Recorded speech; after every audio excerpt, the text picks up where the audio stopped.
നമസ്കാരം. കേരളീയ ഗ്രാമീണ കലയായ തിറ എന്നതിനെപ്പറ്റി ചില വിവരങ്ങൾ നിങ്ങളുമായി പങ്കുവെക്കുന്നു. തെക്കേ മലബാറിൽ കോഴിക്കോട്, മലപ്പുറം, പാലക്കാട്, തൃശ്ശൂർ ജില്ലകളിലാണ് പ്രധാനമായും തിറ കെട്ടിയാടി വരുന്നത്. പ്രാദേശികമായ രീതിഭേദങ്ങൾ ഇതിൻ്റെ അവതരണത്തിൽ കണ്ടുവരുന്നുണ്ട്.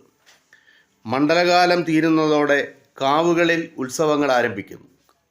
വിഷു ആഘോഷം വരെ ഇത് നടന്നു വരുന്നു.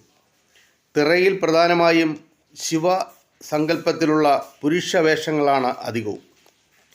കുരുവോൻ, കരിയാത്തൻ, കരുവില്ലി, പൂവില്ലി, ഖണ്ഡകർണൻ എന്നിങ്ങനെ പോകുന്നു അവയുടെ പേരുകൾ. അതേപോലെ തന്നെ കാളി, ഭദ്രകാളി, കരിങ്കാളി, കൊടുങ്കാളി, ഓടക്കാളി എന്നിങ്ങനെ കാളി സങ്കല്പത്തിലുള്ള സ്ത്രീവേഷങ്ങളും ഉണ്ട്. കാളിയുടെ സുന്ദരഭാവമായ ഭഗവതിയെ